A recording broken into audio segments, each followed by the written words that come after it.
안녕하세요. 다소 개방적인 제 아내와 저는 회사 근처에서 만났습니다.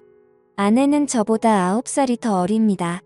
처음은 근처 다른 회사 비서 면접을 보러 왔다가 아내가 회사 근처에서 점심을 먹고 있었어요. 첫눈에 반해서 말을 걸게 되었고 우리는 그렇게 인연이 시작되었습니다. 우연치 않게 만나게 되어 짧은 연애 기간을 거쳤고 바로 결혼을 하였습니다. 그야말로 초고속으로 결혼을 한 거였죠.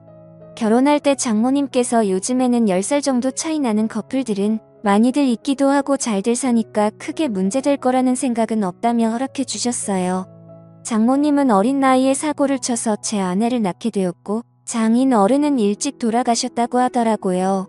힘든 와중에도 자신과 아이를 포기하지 않고 열심히 사셨다고 들었습니다. 아내와 결혼을 하고 순탄한 가정생활을 지내다 결혼 2년차가 다 되었을 때 제 아내는 임신을 하게 되었습니다.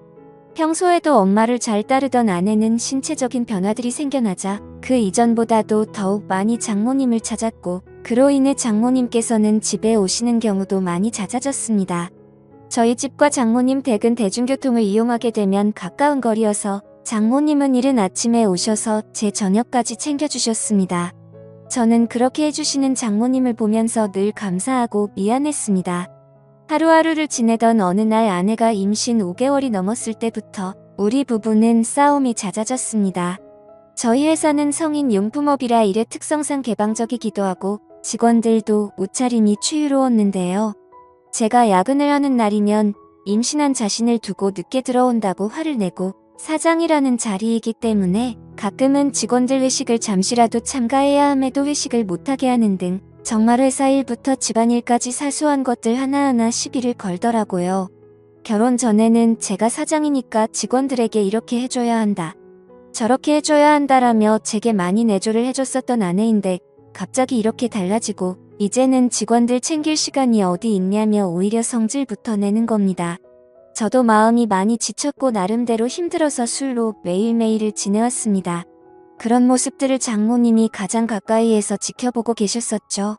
그러던 어느 날 제가 퇴근하고 집으로 돌아오자 장모님께서는 피곤하지 않으면 집까지 데려다 줄 수 없겠냐고 하시면서 조심스레 말씀을 건네시는 겁니다. 동시에 제 아내에게 박서방을 데리고 가서 집에 무거운 물건들 위치를 좀 바꾼다고 말씀을 하시더라고요. 그리고 저녁 먹이고서 집으로 돌려보내겠다고 하시더군요. 아내는 알겠다며 올 때 아이스크림을 사오라고 했습니다. 짐을 옮기려고 장모님을 모시고 출발했습니다. 가는 도중에 장모님과 이런저런 이야기를 많이 했습니다. 저는 평소에도 장모님이 미혼모였다는 사실을 알게 된 후부터 아내를 바르게 잘 키우셨다는 생각에 존경스러웠습니다. 그 이야기를 하자 장모님께서 갑자기 왈칵 눈물을 흘리시더라고요. 그러시면서 미혼모가 어떻게 되었는지에 대한 얘기들을 해주셨어요. 혼자서 딸을 키우면서 쌓아둔 많은 얘기들을 해주셨습니다. 저는 그런 장모님을 보면서 어린 나이 때부터 마음고생이 심하셨겠구나 생각도 들었고 장모님이 이제는 제게 마음을 많이 열어줬구나라는 생각을 하였습니다.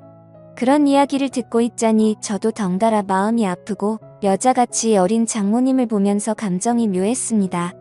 장모님 댁에 도착하자 무거운 식탁이나 물건들을 선발에 올려달라고 말씀해 주셨고 밑에서 도와주신다며 제 아래에 계셨습니다.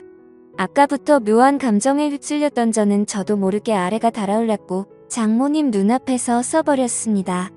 너무 민망해서 가리고 싶었지만 두 팔은 이미 물건을 들고 있어서 다 보셨을 겁니다.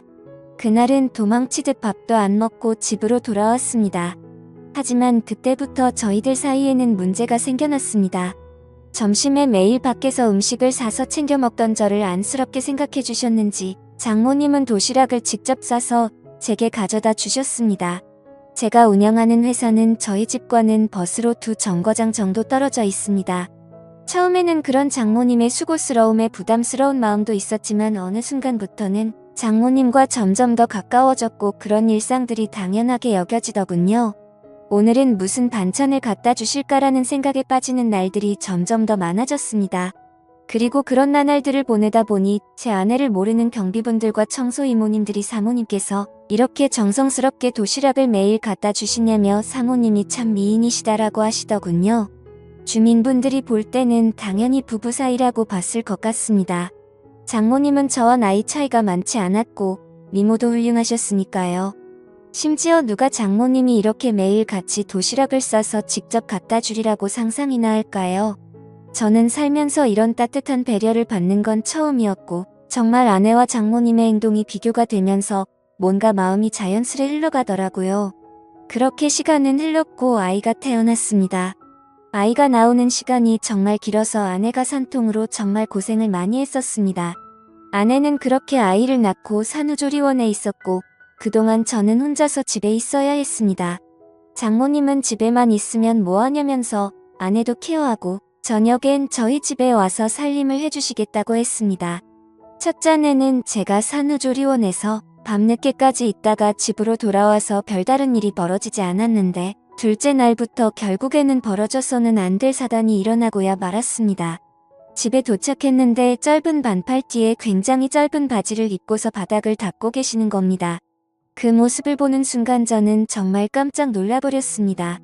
사실 말이 장모님이지 40대 초중반의 장모님은 밖에서 보면 어느 남자들이나 뒤돌아볼 만큼 미모가 훌륭했고 몸매는 말도 할 게 없고 30대 못지않은 미녀였습니다.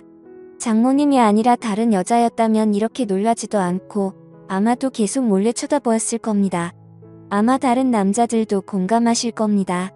하지만 그런 광경을 보기에는 너무 부담스러웠고 그렇다고 또 장모님을 보고 좀 단정하게 입어주시면 안 되겠습니다 라고 하기도 어려운 상황이었어요.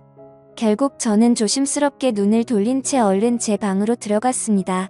그렇게 장모님은 집 여기저기를 한참 청소를 하시더니 저녁 식사를 차릴 테니 얼른 씻고 나와서 식사를 하라고 하시더군요. 그렇게 저는 샤워를 하러 들어갔고 장모님과 단둘이 집에 있는데 이렇게 샤워를 하고 있다니 뭔가 기분이 묘하고 야한 생각이 들기까지 하더라고요. 저는 샤워를 마치고 장모님과 저녁 식사 자리를 가지면서 밥을 먹고 있었습니다. 장모님은 그동안 딸이 임신하고부터 아내가 그동안 저에게 했던 행동들에 대해서 이해해달라면서 미안하다고 사과를 하시더라고요. 저는 충분히 이해한다며 걱정 말라고 말씀을 드렸고요. 장모님과 저는 그렇게 이런저런 얘기를 나누면서 식사를 하고서 소맥 한 잔을 마시기 시작했는데요. 한 병이 두 병이 되고 두 병이 세 병이 되고 점점 마시다 보니 장모님과 저는 금세 술에 조금 취하게 되면서 그때 이미 저희들 사이에 아내의 존재는 서서히 흐려지기 시작했습니다. 장모님은 마치 동청회에 온 첫사랑처럼 예뻐 보였고 기분이 좋아졌습니다. 아내와 매번 느끼고 지내던 세대 차이를 장모님과는 전혀 느껴지지 않았고 그렇게 긴 대화를 주고받았던 것 같습니다. 냉장고에 있던 맥주와 소주들도 다 돈이 나게 되었고 오래간만에 술이라 살짝 부족하더군요. 그때 눈에 띈 건 진열대에 놓여있던 양주였고 그 양주를 열면서부터 저희들 사이에 틈이 열리게 되었습니다. 40대 초중반의 나이에 얼굴 몸매는 20대도 부럽지 않을 만큼의 장모님은 누가 봐도 관리를 잘했기에 그동안 오랫동안 참았단 제 욕구가 생겨나기 시작했습니다. 술에 잔뜩 취해버려 주차할 수가 없게 되었고 식탁에 엎드려 자고 있는 장모님에게 조금씩 다가가게 되었습니다. 정말 피부가 뽀얗고 잡티 하나 없이 너무 예뻐 보였습니다. 그래서 저도 모르게 얼굴에 손을 대고 있었습니다. 다만 움직임이 없는 장모님을 보면서 안심을 했고 술에 취해서는 저도 모르게 잠이 들어버렸죠. 다음 날 기억을 더듬어 보면서 사위로서는 해서는 안 될 짓을 한 걸 깜짝 놀라면서 일어났습니다. 거실로 나가보니 장모님은 전날에 술을 너무 마셔서 기억이 없다면서 정리가 안 된 술자리를 정리하기 시작했습니다.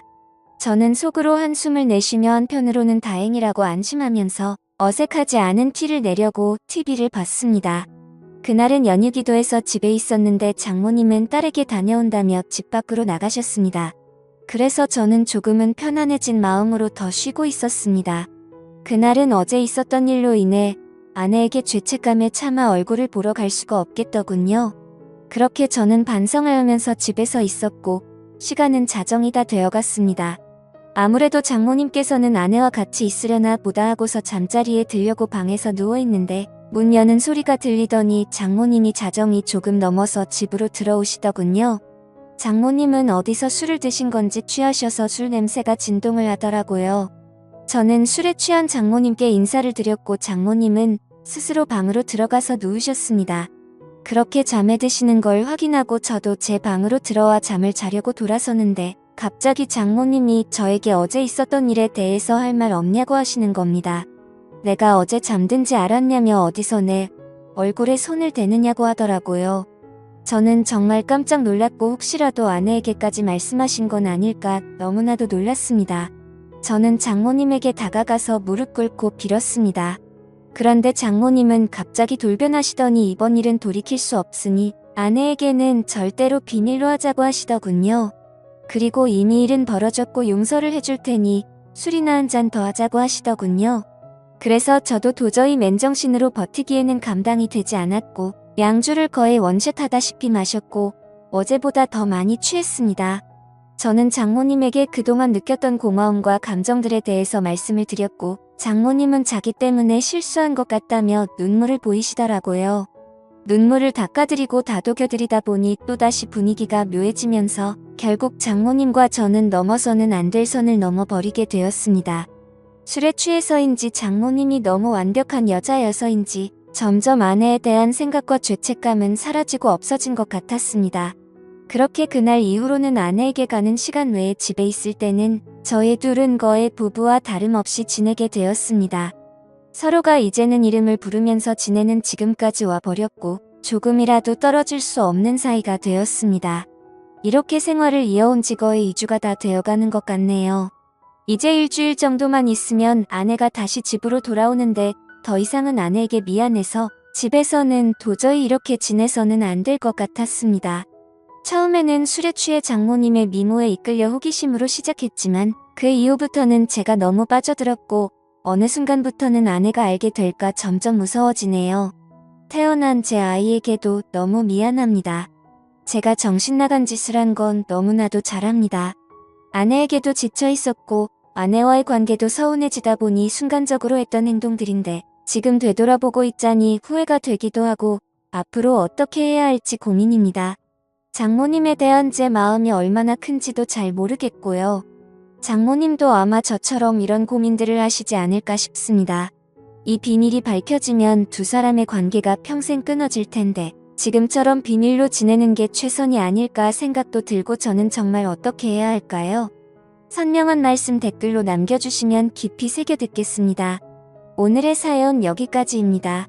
지금까지 읽어주신 모든 분들 감사합니다. 구독과 좋아요, 알림 설정 눌러주세요. 그럼 모두들 행복한 하루 보내세요.